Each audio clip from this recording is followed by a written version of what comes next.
selain fungsi snatch block yang tadi, nah ini misalkan kayak punya saya ini kan 1 kW ya, tenaganya tahu sendiri lah nggak seberapa gitu.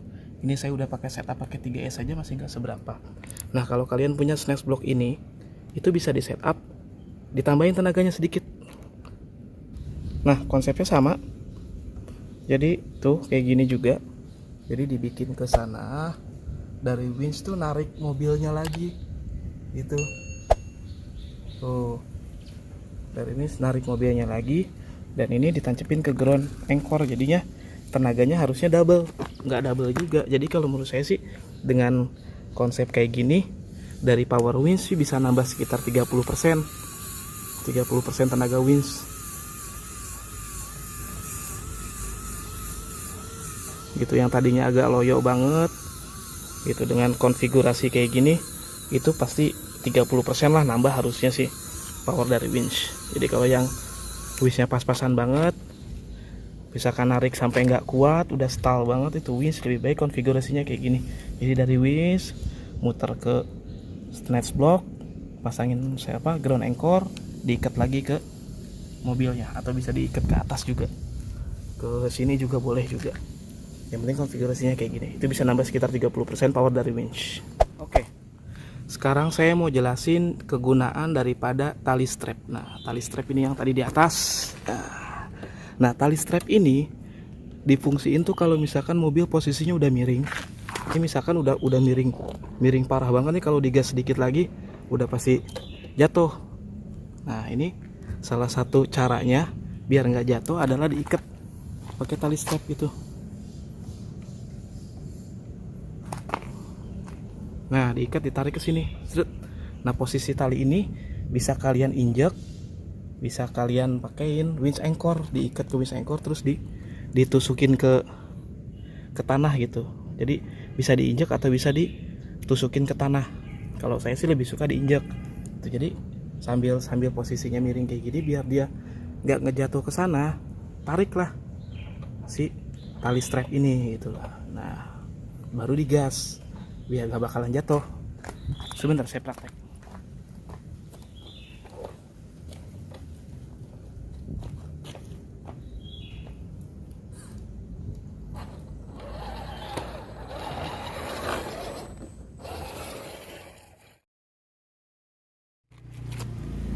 Dipasang dulu posisinya selebar ban sand leathernya. Habis itu baru pelan-pelan aja.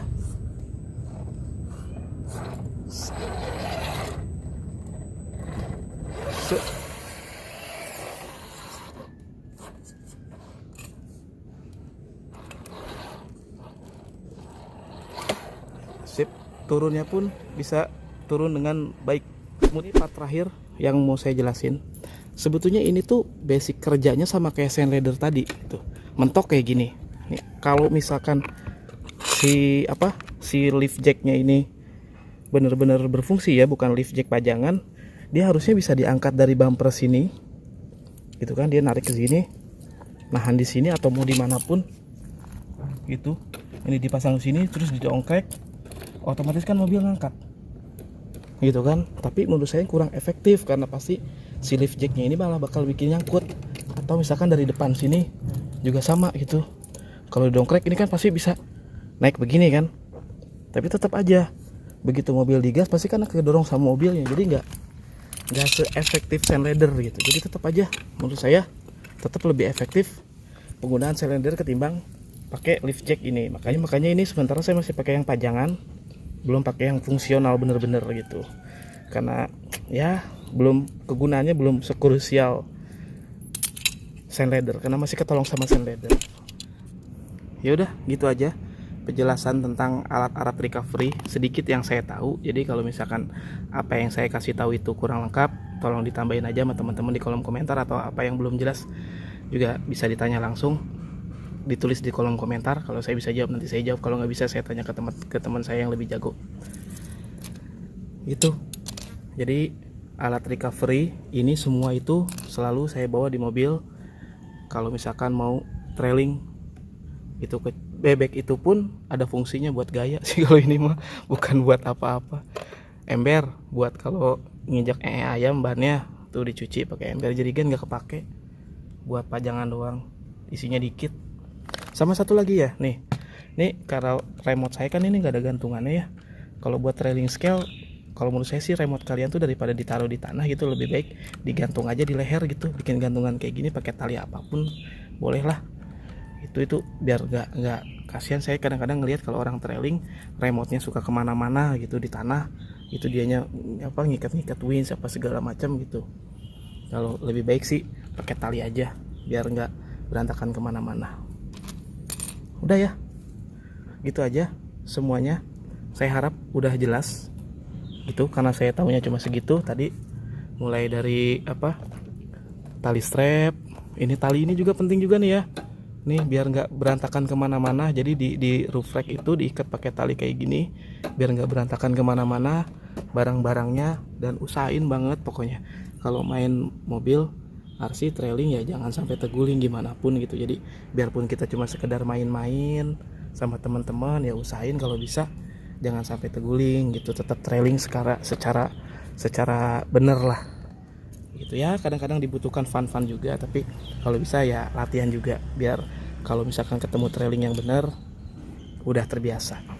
Ini nggak dijelasin ya karena ini cantolan aja buat tambahan. Dan fungsi tali strap selain buat ngiket tadi juga, ini kan mobil saya ini kalau di turunan nggak bisa nahan ya, pasti ngegerolong terus karena gearboxnya kecil rasionya, dan ESC nya juga cuma 10-60. Biasanya saya pakai ini buat patok nih ke belakang nih, kalau misalkan berhenti lama gitu saya pasangin ground anchor, saya ikat ke tanah, saya patok begini di belakang biar diem, biar nggak ngegeloyor ke depan gitu. Atau misalkan lagi nanjak juga sama nih, saya ikat kayak saya tarik ke depan, tapi kalau depan biasanya suka pakai winch buat nahan biar nggak ngegeloyor gitu. Caranya gimana biar bisa ditanjakan berhenti ya? Pakai gearbox yang rasionya bagus kayak Planetary gitu, atau pakai gearbox R3 gitu, atau enggak pakai ESC yang kata teman-teman sih katanya pakai 1080 gearbox Konde ini bisa nahan gitu ya. Nggak tahu juga deh, saya belum pakai 1080, masih 1060 gitu. Pokoknya selain buat tadi biar menjaga kestabilan mobil, ya fungsinya buat nahan biar nggak ngeglinding terus, biar bisa berhenti mobilnya.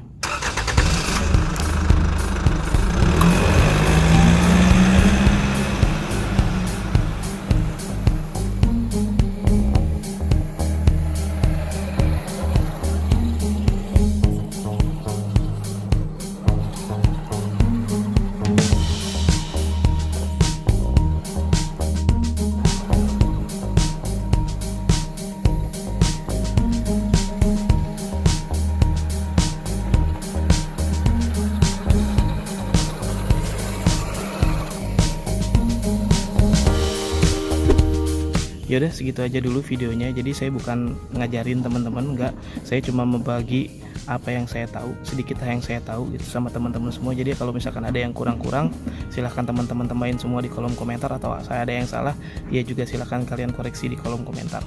Yaudah gitu aja, semoga info yang saya kasih tahu ini bermanfaat itu buat teman-teman biar bisa trailing secara maksimal dan no handguard please. Oke, yaudah sampai ketemu di video selanjutnya.